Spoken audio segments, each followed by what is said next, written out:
The morning fog had not yet completely lifted when Obergefreiter Klaus Richter climbed the last steps of the observation tower. The cold metal of the ladder burned his hands even through his wool gloves. At 23 years old, Klaus had learned that war was not made of grand battles and heroic charges, but of endless hours of waiting, watching, and the constant weight of responsibility that pressed down on young shoulders. The wind cut across the platform like a blade. Below, the Bavarian landscape stretched out in shades of gray and brown, farmland that once fed families now serving as a strategic corridor for the Reich's defense. Klaus pulled his coat tighter and raised his binoculars, scanning the western horizon with practiced efficiency. "Anything, Richter?" called Feldwebel Hermann Vogel from the radio station below. "Nothing yet, Feldwebel. Clear skies." But Klaus knew the skies were never truly clear. Not anymore. Not since the Americans had intensified their daylight bombing campaigns. The British came at night, dropping their loads under cover of darkness. The Americans came in the day, flying their massive four-engine fortresses in tight formations that filled the sky like migrating birds. Beautiful and terrible at the same time. Klaus had seen 3 of those formations in the past month. Each time, the alarm had sounded too late. Each time, German fighters had scrambled with barely enough time to intercept. Each time, cities burned. He thought of his sister, Anna, in Hamburg. Her last letter had arrived 3 weeks ago, describing how she volunteered at the hospital, how she sang to children in the shelters during raids, how she tried to maintain hope when the sirens wailed. Klaus hadn't heard from her since the firestorm in July. He told himself the postal system was simply overwhelmed. He told himself she was fine. He never quite believed it. "Richter!" Vogel's voice crackled over the field telephone. "Command reports possible enemy activity, Sector 7-3. Keep your eyes sharp." Klaus adjusted his binoculars, sweeping the designated sector. Sector 7-3 covered the approach from France, the most common route for American bomber streams heading toward Munich and the industrial targets beyond. His heart rate quickened slightly, a response he'd learned to recognize as the body's preparation for action. The Luftwaffe's early warning system relied on observers like Klaus, young men with sharp eyes, positioned in towers, on rooftops, in church steeples, a human chain of vigilance stretching across occupied Europe. They were the first line of defense, the ones who gave precious minutes of warning that could mean the difference between interceptors reaching altitude or bombers reaching their targets unopposed. Minutes. That's what war had taught Klaus to measure life in. Not years, not months, minutes. At 10:03 a.m., he saw them. At first, just specks against the pale sky. He blinked, focused, counted. His stomach tightened. "Contact!" he shouted into the telephone, his voice steady despite the adrenaline flooding his system. "Multiple aircraft, bearing 270, altitude estimated 25,000 feet. Large formation. I count 30, no, more, 50-plus aircraft." "Confirmed, Richter. Type?" Klaus watched as the formation drew closer, the distinctive silhouettes becoming clearer. 4 engines, high tails, the unmistakable profile of American heavy bombers. B-17s, Feldwebel. Flying fortresses. Major formation. They're heading straight for us. Below, the air raid sirens began their mournful wail. Klaus could hear the scramble alarm at the nearby Luftwaffe base. Pilots running to their Messerschmitts and Focke-Wulfs, ground crews pulling wheel chocks, engines coughing to life. The entire defensive network springing into action because of what he had seen. But something felt different this time. Klaus kept his binoculars trained on the formation.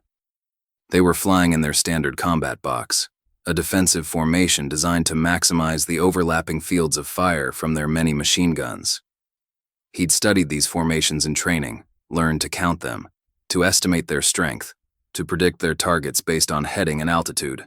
60 aircraft now, maybe more. The largest formation he'd personally observed. "They're maintaining course," he reported. "No evasive maneuvers. Speed approximately 180 knots. Fighters scrambling now," Vogel confirmed. "Keep tracking." Klaus watched as the first German fighters climbed into view, small, swift shapes rising to meet the bombers. He felt a mixture of pride and dread. Those pilots were defenders, protectors. They were also boys, most of them younger than Klaus, throwing themselves at formations bristling with 50 caliber machine guns. The sky erupted in silent violence. At this distance, Klaus couldn't hear the combat, but he could see it.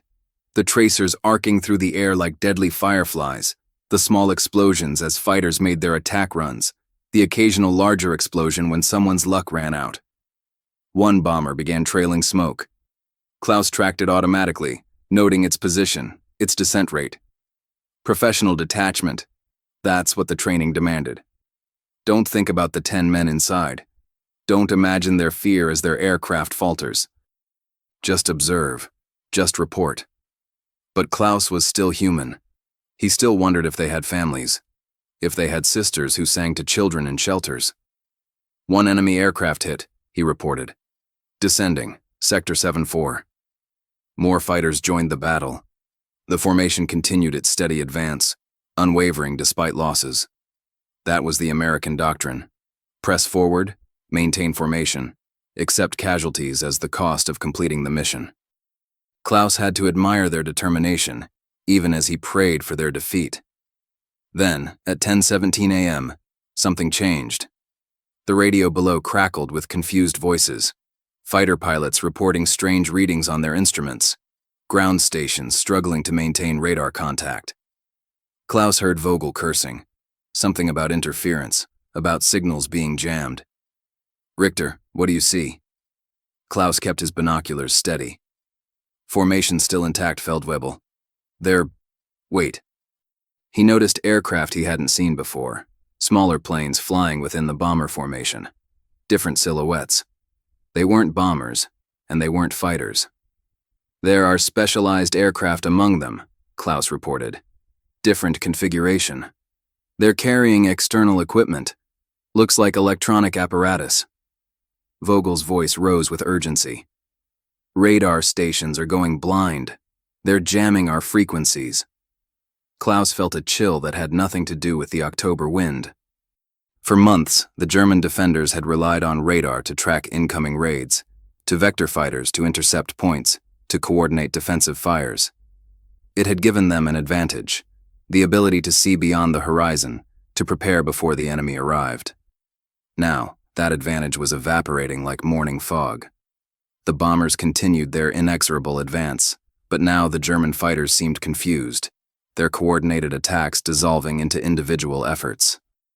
Ground controllers could no longer guide them effectively.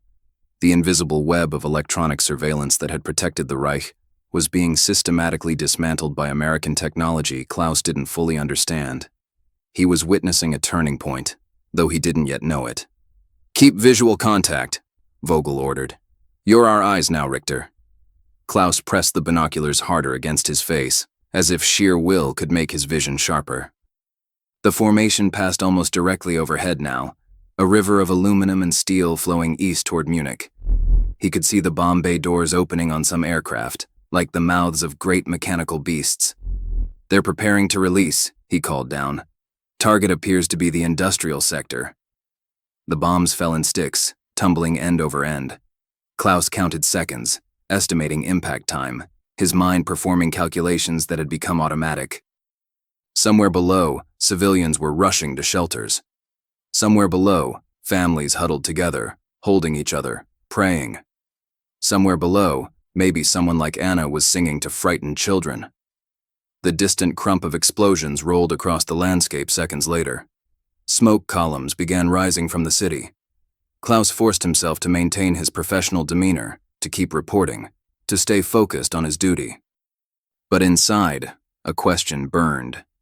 If they could blind the radars, if they could jam the frequencies, if they could make the defensive network as helpless as a man stumbling in darkness, what else could they do? The formation began its turn, heading back west. They'd accomplished their mission. Klaus watched them go, still counting, still observing, still doing his job even as he felt the foundation of German air defense cracking beneath the weight of American innovation. Formation departing bearing 290, he reported. Estimated 45 aircraft remaining. 15 bombers lost. Maybe 150 men. The Americans would call it acceptable. They had more bombers, more crews, more resources than Germany could dream of matching. They could absorb these losses and return tomorrow with another formation. And tomorrow, the radars might be just as blind. As the last bomber disappeared into the western haze, Klaus lowered his binoculars. His hands were shaking, not from fear, but from the realization of what he'd witnessed. The rules of the air war were changing. The technology that had seemed so advanced, so protective, was being rendered obsolete by an enemy with deeper pockets and brighter minds. Vogel climbed the tower, his face grim. Good work, Richter. Your reports helped vector what fighters we could coordinate. It wasn't enough, Feldwebel. No, Vogel agreed quietly. It wasn't. They stood together on the platform, watching smoke rise from Munich. Neither spoke for a long moment. Finally, Vogel placed a hand on Klaus's shoulder. Get some rest. There'll be more tomorrow. Klaus nodded, but he knew rest wouldn't come easily. Tonight, he would lie awake, wondering if Anna had survived Hamburg, wondering if his observations today had saved any lives, or simply chronicled their loss. Wondering how much longer human eyes could compete with machines that could see through fog, through night, through everything, until those machines themselves were blinded by even more sophisticated technology. The war in the sky was evolving. Klaus Richter, observer, was evolving with it. But evolution, he was learning, always favored the side with more resources. As he descended the tower, the afternoon sun broke through the clouds, illuminating the landscape in golden light. It was beautiful, the kind of beauty that reminded him why things were worth protecting. The kind of beauty that made war seem like an obscenity against nature itself. Tomorrow, the bombers would return. Tomorrow, the radars might see nothing.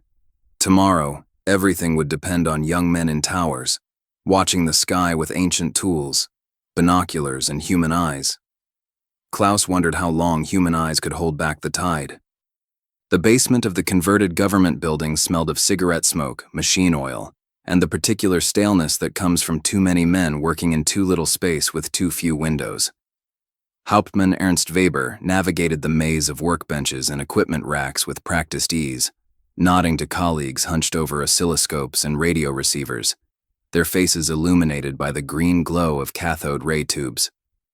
Ernst was 31, which made him ancient by Luftwaffe standards. Too old for fighters, too valuable to waste in bombers.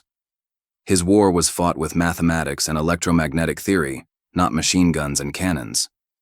Before the war, he'd been pursuing a doctorate in electrical engineering at the University of Munich. Now, he was trying to understand how the Americans were winning a battle most people didn't even know was being fought. Hauptmann Weber! A young technician waved him over to a corner workbench. We've recovered more equipment from the raid last week. Ernst approached, his interest immediate. On the bench lay twisted pieces of aluminum and shattered electronics, fragments recovered from an American bomber that had been brought down near Frankfurt. Among the wreckage, Ernst could see what he'd been searching for, pieces of electronic equipment that didn't belong to standard bombing systems. This is it, he murmured, carefully examining a partially intact black box. This is what's blinding us. The technician, Lieutenant Karl Fischer, barely 20 years old, but already showing the exhaustion of someone much older, nodded eagerly. We found 3 of these units in the wreckage. The Americans call them something. The crew that survived mentioned a word before they stopped talking. Carpet. Does that mean anything to you? Ernst's mind raced. Carpet. Code name, obviously. He'd heard rumors from other intelligence sources about new American electronic warfare capabilities, but until now, they'd had no physical evidence. Help me get this to the test bench, Ernst said, gently lifting the damaged unit. For the next 2 hours, Ernst and Karl carefully dissected the equipment. What they found was simultaneously impressive and terrifying. The device was a sophisticated radio transmitter, designed to broadcast powerful interference across the frequencies used by German radar systems. When deployed in numbers across a bomber formation, These devices could create a wall of electronic noise, a carpet of interference that made it impossible for ground radar to distinguish individual aircraft or even detect the formation at all. It's elegant, Ernst admitted, even as his stomach tightened with the implications. They're not trying to destroy our radars, they're just drowning them in noise, like trying to hear a whisper in a thunderstorm. Can we counter it? Carl asked, hope evident in his voice. Ernst was silent for a long moment, studying the circuit diagrams he'd been sketching. The honest answer was complicated. Technically, yes, they could modify their radar systems to operate on different frequencies, implement filtering techniques, develop their own jamming countermeasures. But that required time, resources, and manufacturing capacity that Germany increasingly didn't have. In theory, Ernst finally said, choosing his words carefully. But the Americans have something we don't. What's that, Hauptmann? They have the luxury of attacking. We're defending. They can afford to experiment, to try different approaches, to accept failures and learn from them. Every radar system we modify, every countermeasure we develop, it all takes time and resources away from building fighters, training pilots, producing fuel. Ernst gestured at the equipment. And by the time we counter this, they'll have developed something new. Carl's face fell. He was young enough to still believe wars were won by superior courage and determination. Ernst was old enough to know that wars were won by superior logistics and industrial capacity. A knock on the doorframe interrupted them. Oberst Heinrich Brandt, director of the intelligence center, stood in the entrance. His uniform was immaculate, his expression unreadable. Weber, my office. Now. Ernst followed his superior through the maze of corridors to a small office on the second floor. Brandt closed the door and gestured for Ernst to sit. I've read your preliminary report on the American jamming equipment, Brandt said without preamble. Tell me honestly, how bad is it? Ernst appreciated the directness. It's a fundamental shift in the air war, Herr Oberst. Without effective radar, our entire defensive strategy collapses. We can't coordinate fighter interceptions. We can't direct anti-aircraft fire. We can't even accurately estimate the size and composition of enemy formations until they're practically overhead. And solutions? We can develop countermeasures, but it will take months, possibly longer. And the Americans will simply adapt. This isn't a problem we can solve. It's an arms race we're already behind in. Brandt lit a cigarette, his hand trembling slightly. Ernst had known the Oberst for 2 years, had never seen him show weakness before. We're receiving reports from across the Western defenses, Brandt said quietly. Fighter controllers blind, radar operators seeing nothing but noise. Observation posts reduced to reporting what they can see with binoculars, like it's 1918 all over again. He exhaled smoke slowly. Yesterday, a formation of 70 bombers reached Hamburg with almost no fighter opposition. Our controllers didn't even know they were coming until they were 15 minutes from the city. Hamburg. Ernst thought of Anna Richter, the young woman he'd met at a technical conference before the war. She'd been studying medicine, full of life and hope. Her brother Klaus was an observer somewhere in Bavaria. Ernst wondered if Klaus knew his sister had been in Hamburg during the firestorm. There's something else, Brandt continued. High Command wants results. They want countermeasures. They want solutions, and they want them yesterday. They don't understand that this isn't something we can wish away with determination and patriotic spirit. What are you saying, Herr Oberst? I'm saying that you need to give them something. Anything. A modification, a new procedure, a tactical adjustment, something they can point to and say, we're fighting back in the electronic war. Ernst understood. Politics and desperation made uncomfortable bedfellows. I can recommend frequency changes, improved filtering techniques, better training for radar operators to distinguish jamming from actual contacts. It won't solve the problem, but it might help at the margins. Margins, Brandt repeated bitterly. We're reduced to fighting for margins while they reshape the battlefield. He stubbed out his cigarette. Do it. Write your recommendations. I'll push them through channels. And Weber? Yes, Herr Oberst? Keep working on real solutions, the ones that might actually matter. I don't care if they take a year to implement. We need to be thinking about the long game, even if... He trailed off, leaving the thought unfinished. Even if there might not be a long game. Even if Germany's industrial capacity couldn't match America's. Even if they were fighting a war they couldn't win. Ernst returned to his workstation, his mind churning. Around him, technicians and engineers bent over their work, trying to understand enemy technology, trying to find answers in circuits and radio waves. They were good men, brilliant men, doing their best with what they had. It wasn't enough. That night, Ernst sat alone in his small apartment, reviewing notes and calculations by lamplight. The blackout curtains were drawn. Berlin had learned the hard way what happened when light escaped during air raids. He thought about Klaus Richter up in his observation tower, armed with nothing but binoculars against formations of bombers protected by electronic shields. He thought about the fighter pilots climbing blind into sky, guided by radio calls that increasingly led nowhere because the radars saw nothing. He thought about all the brilliant defensive technologies Germany had developed, the radar systems, the night fighter networks, the coordinated defense zones, and how quickly they were becoming obsolete. The Americans weren't just winning the air war, they were changing its fundamental nature.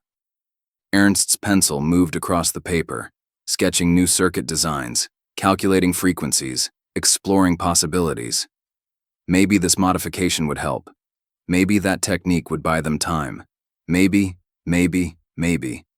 But deep down, in the place where engineers stored uncomfortable truths they couldn't ignore, Ernst knew the real answer.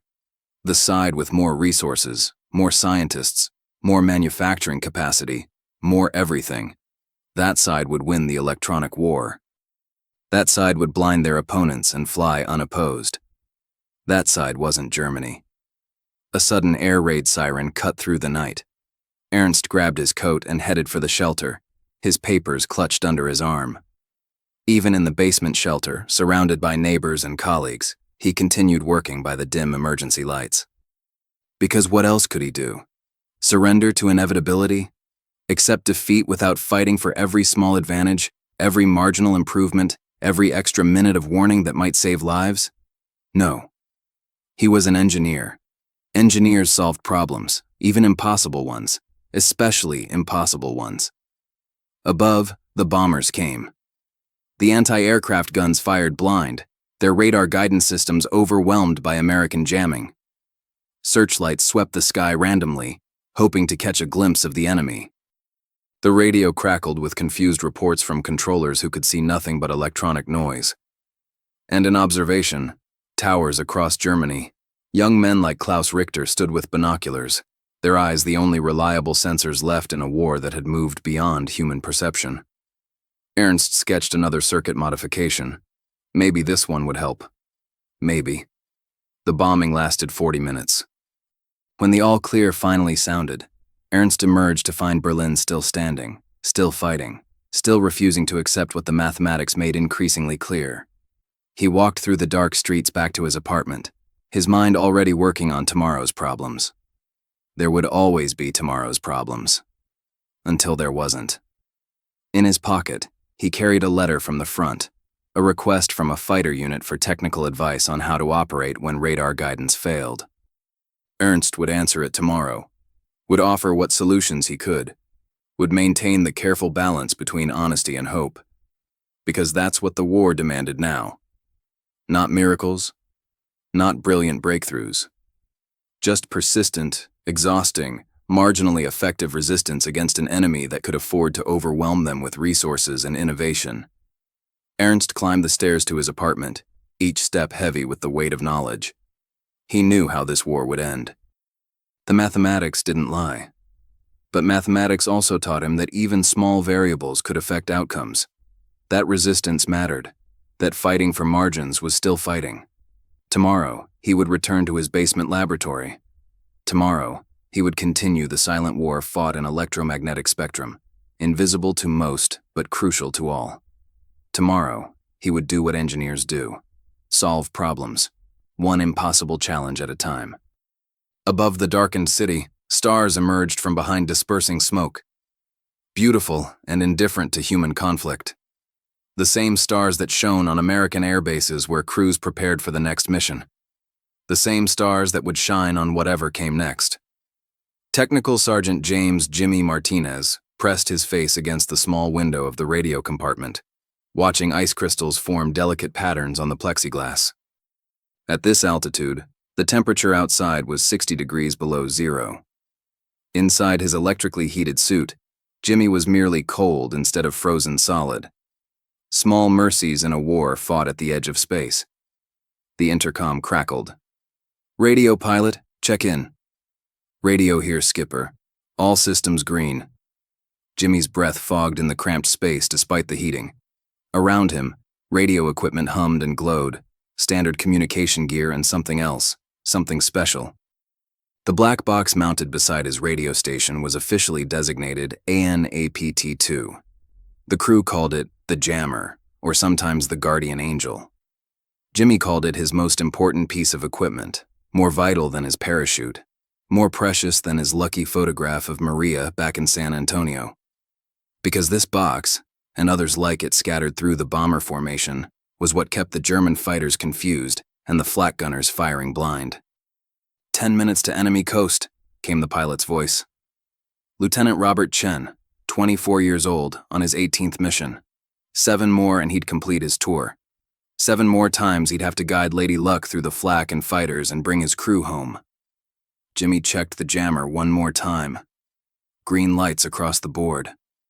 The device was pumping out interference across the German radar frequencies, part of a coordinated electronic blanket covering the entire formation. He didn't fully understand the physics, that was engineer stuff, but he understood the result. German radar operators staring at screens full of noise instead of seeing 72 B-17s heading for their targets. "Navigator pilot, confirm our position." "Right on course, Skipper. ETA to target is 93 minutes. Jimmy settled into his routine, monitoring radio traffic, recording position reports, keeping the electronic lifelines open. Through the fuselage walls, he could hear the steady thunder of 4 Wright Cyclone engines, each producing 200 horsepower. Multiply that by 72 aircraft, and you had an orchestra of American industrial might, flying in precise formation toward the heart of Germany. His parents had emigrated from Mexico before he was born. His father worked in a steel mill, his mother cleaned houses. They'd given Jimmy something precious, American citizenship, and the chance at an education. He'd been studying electrical engineering at Texas A&M when Pearl Harbor changed everything. Now he was using that education to jam enemy radars while flying through skies that wanted to destroy him. "Bandits! 11 o'clock high!" Jimmy's stomach clenched. The warning came from the top turret gunner. Through his window, Jimmy caught glimpses of German fighters. Focke-Wulf 190s, probably, though at this distance and speed it was hard to tell. They were circling the formation, looking for weaknesses, for stragglers, for any aircraft foolish enough to fall behind the protective formation. The bomber shuddered as the guns opened fire. Spent shell casings rained down through the aircraft. The smell of cordite mixed with engine oil and human sweat. Jimmy kept his hands on the radio controls, maintaining the steady stream of jamming signals, even as tracers arced past the windows. "Radio, check the jammer." Lieutenant Chen's voice had the forced calm of a man managing his fear. Jimmy's eyes swept the equipment. "Jammer operating normally, Skipper. Full power output." That was the strangest part of this new kind of warfare. The Germans could see them with their eyes, could attack with guns and cannons, but their sophisticated electronic systems were useless. It was like fighting with one arm tied behind their back. They could still hurt you, but not with their full strength. The fighter attacks continued for 20 minutes that felt like 20 hours. Lady Luck took a few hits, holes appearing in the aluminum skin, but nothing critical. The formation held together, each aircraft supporting the others with overlapping fields of defensive fire. That was the doctrine. Stay together, maintain formation, and the combined firepower would protect them. Most of the time. Jimmy saw one B-17 from another squadron fall out of formation, smoke pouring from 2 engines. His throat tightened as he watched it spiral down, counting parachutes. 5, 6, 7. 3 men who didn't make it. 3 families who would get telegrams. Fighter broke off, called the tail gunner. Looks like they're low on ammunition. Jimmy exhaled slowly. This part was over. Now came the long flight deeper into German territory, waiting for the next attack, the next crisis, the next moment when luck, good or bad, would decide who went home and who didn't. He thought about the German radar operators, staring at their screens, seeing nothing but interference. Were they frustrated? Frightened? Did they feel helpless, knowing enemy bombers were overhead but unable to guide their defenses effectively? Jimmy had studied German before the war, had read their technical journals, admired their engineering achievements. In another life, he might have attended conferences with German scientists, discussed electromagnetic theory over beer, and collaborated on research papers. Instead, he was helping to blind their defenses so American bombs could fall on German cities. War made philosophers of everyone, whether they wanted it or not. Navigator, pilot, update on position. Still on course, skipper. Weather ahead looks rough. We've got a cloud bank building. Jimmy watched through his window as the formation entered the clouds. Visibility dropped to nothing, just gray fog pressing against the windows. This was dangerous. Formations could break apart in clouds, aircraft could collide, crews could become disoriented. But the clouds also provided cover from fighters and made anti-aircraft targeting impossible. The radio crackled with position reports from other aircraft, each crew working to maintain formation blind. Jimmy relayed their positions, helped the pilot keep Lady Luck in the right place, maintained the careful coordination that kept 72 aircraft from becoming 72 individual tragedies. After 15 minutes, they emerged into clear sky. The formation had held, though a few aircraft had drifted off course and were now working their way back to their assigned positions. Flak ahead! The co-pilot's warning was unnecessary. Jimmy could see the black clouds blooming in the sky ahead, each one marking where an 88mm shell had detonated. The Germans might not have radar guidance anymore, but they still had thousands of anti-aircraft guns and crews who knew how to use them. The bomber began to shake as they entered the flak field. Jimmy gripped his seat, knowing there was nothing he could do except wait and hope. Each explosion sent shrapnel screaming through the air at thousands of feet per second. One piece in the wrong place, through an engine, through the fuel tanks, through a crew member, and everything changed. The aircraft shuddered violently. Something hit the fuselage with a sound like a giant hammer.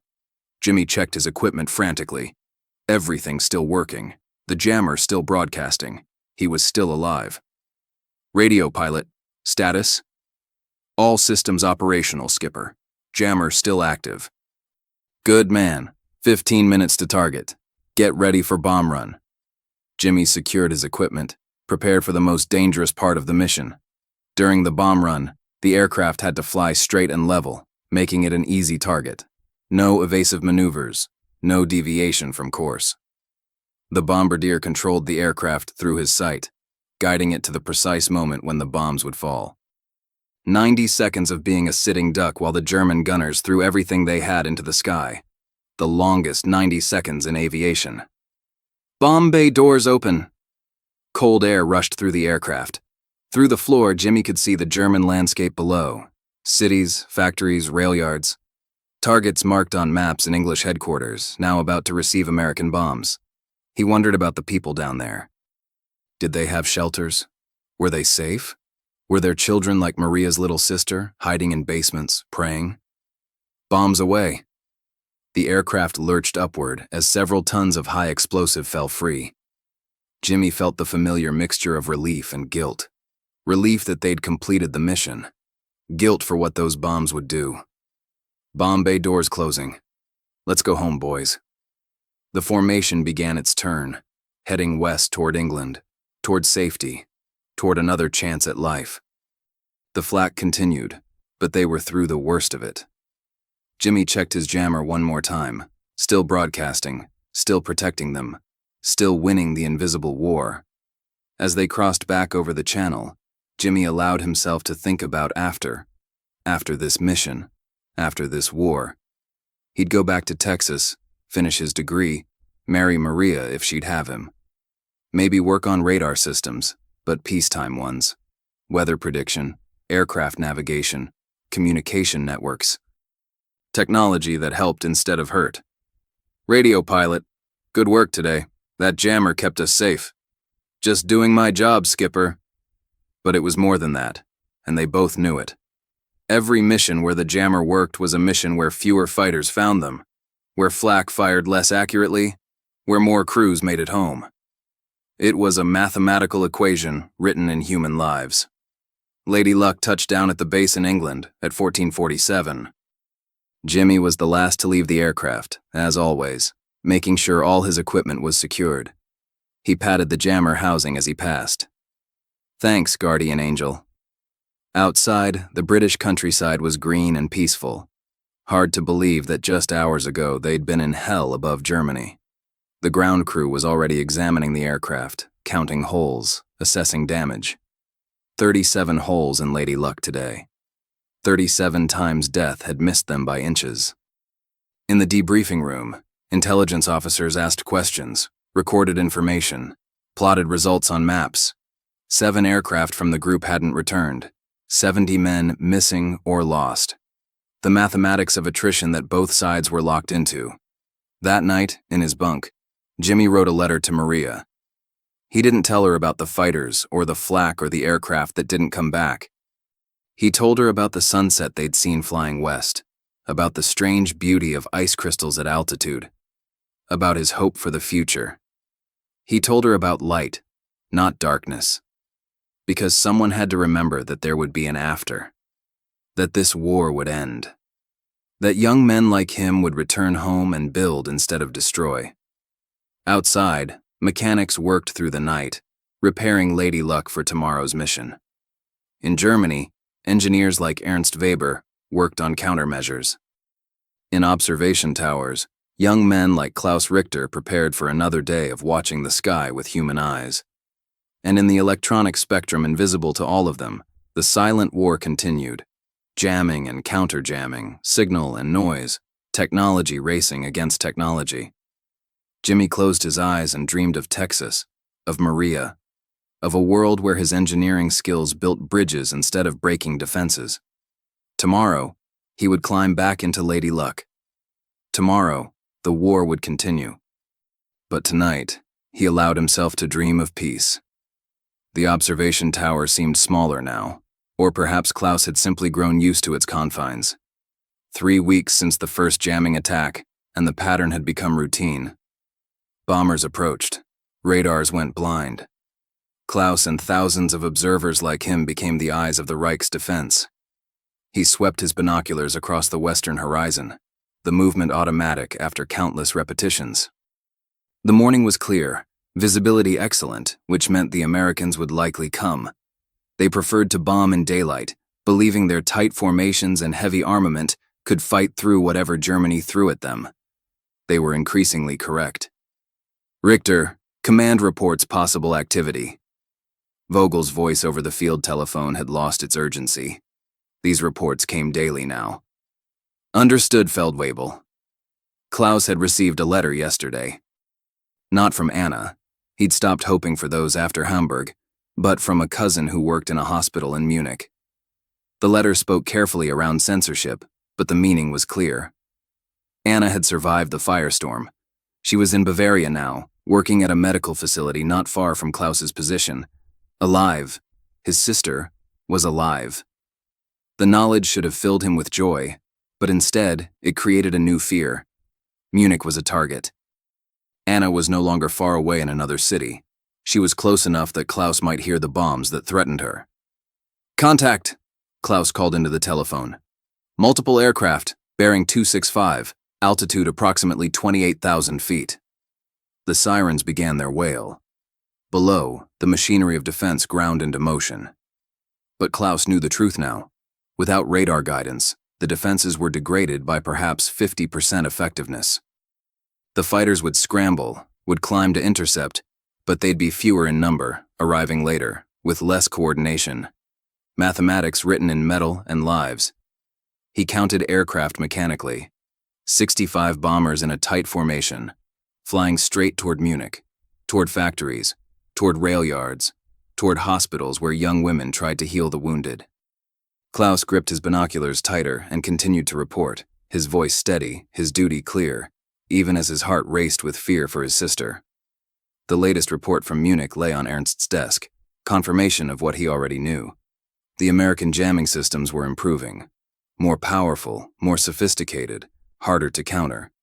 The modifications he'd recommended 3 weeks ago were already obsolete. Hauptmann Weber, you have a visitor. Ernst looked up to see a Luftwaffe pilot standing in the doorway. The man's uniform bore the ribbons of someone who'd been in combat, Knight's Cross at his throat, eyes that had seen too much too young. I'm Major Klaus Becker, the pilot said. Fighter Wing Commander. I was told you might have answers about these jamming systems. Ernst gestured to a chair. I can explain the problem, Major. Whether I have answers is debatable. For the next hour, Ernst described the electronic warfare landscape, how the American systems worked, what countermeasures Germany was attempting, why those countermeasures were always one step behind. Major Becker listened intently, occasionally asking technical questions that revealed a sharp intelligence beneath the warrior exterior. So we're blind, Becker finally said, and likely to remain so. Not entirely blind. Visual observers still work. Ground controllers can still vector based on their reports. But yes, the electronic advantage is shifting decisively toward the Americans. How long can we hold? Ernst appreciated the directness. That depends on resources, morale, and luck. Technically, we can continue defensive operations indefinitely, but with degrading effectiveness. The mathematics are against us. Becker stood, extended his hand. Thank you for your honesty, Hauptmann. It's rare in these times. After the pilot left, Ernst returned to his work. New circuit designs, new filtering techniques, new hopes that might buy a few more weeks of marginal advantage. It was all he could do. Keep working, keep trying, keep pushing against the inevitable. A colleague entered with a telegram. Ernst opened it mechanically, then froze. News from Munich. The hospital where Anna Richter worked had been damaged in yesterday's raid. Casualties were being sorted. Status of personnel unclear. Ernst had met Anna once, at a conference 3 years ago. A bright young medical student with dreams of helping people. Her brother Klaus was somewhere in Bavaria, watching the sky, calling in reports that might or might not save lives.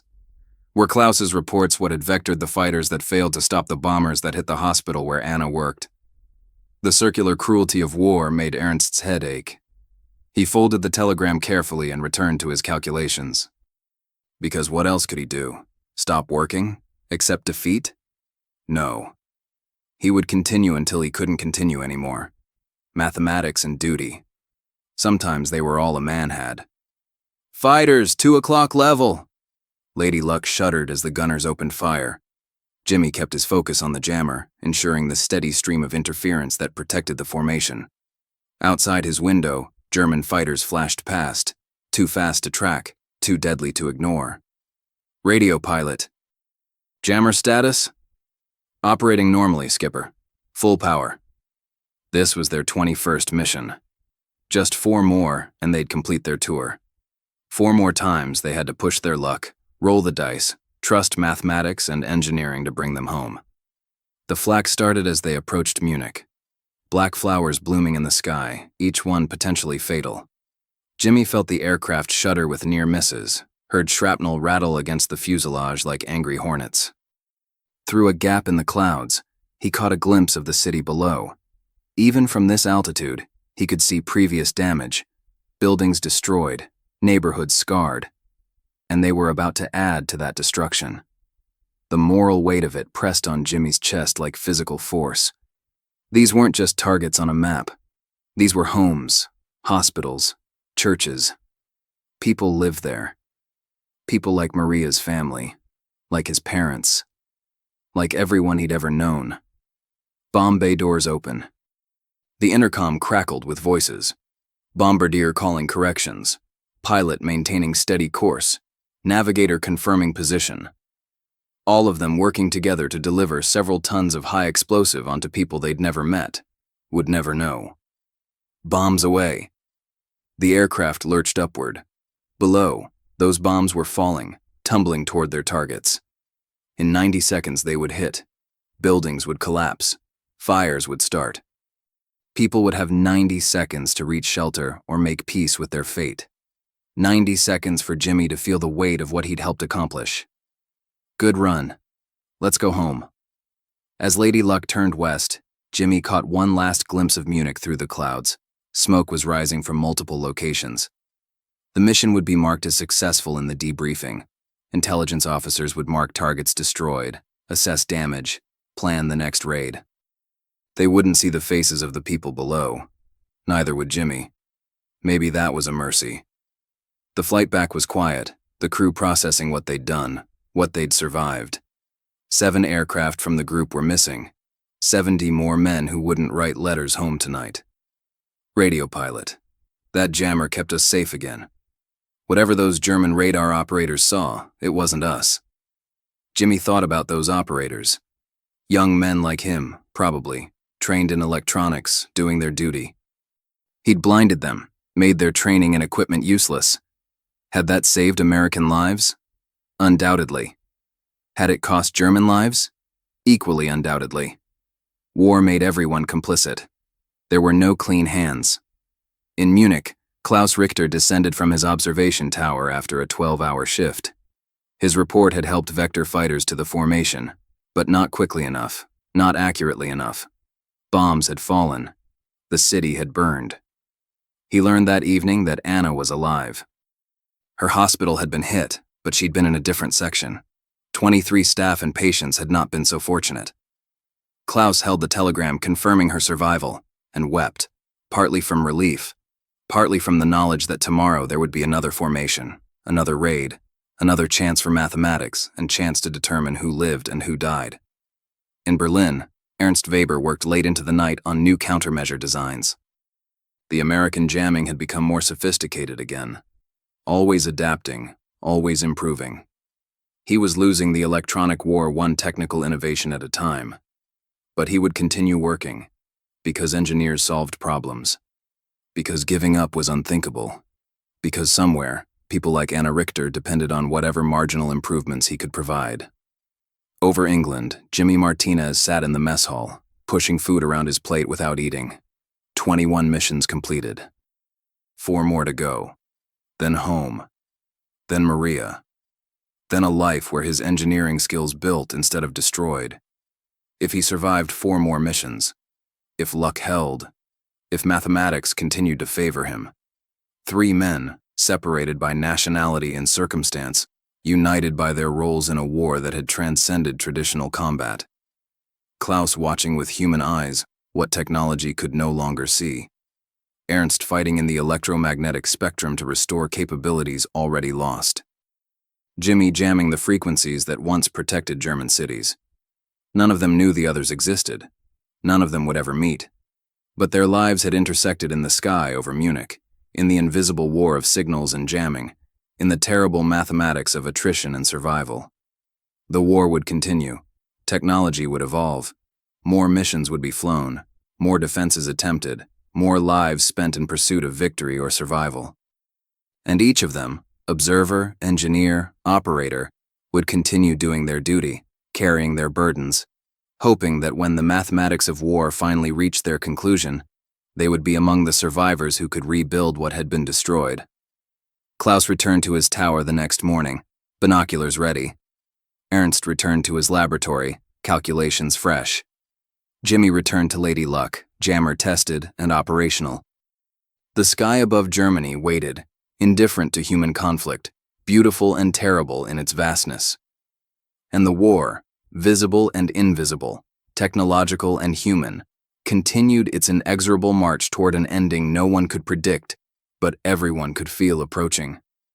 3 lives, 1 sky, a war that changed everything. The strategic bombing campaign over Germany continued until May 1945.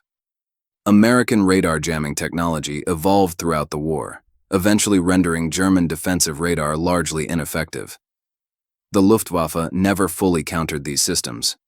Observation posts like Klaus's remained operational throughout the war, serving as the backbone of German early warning after electronic systems were compromised. Technical Sergeant James Martinez completed his tour of 25 missions and returned to Texas, where he married Maria and completed his engineering degree. He worked on civilian radar systems for weather prediction until his retirement in 1985. Hauptmann Ernst Weber survived the war and contributed to post-war German electronics industries, helping rebuild his country's technological capabilities. Klaus Richter continued as an observer until war's end. His sister Anna survived and became a doctor, dedicating her life to healing. The electronic warfare techniques developed during World War II formed the foundation of modern military technology, an invisible war that continues in different forms today. Wars are fought not just with bombs and bullets, but with invisible waves in the electromagnetic spectrum, a truth these three men learned in the skies over Germany in 1943.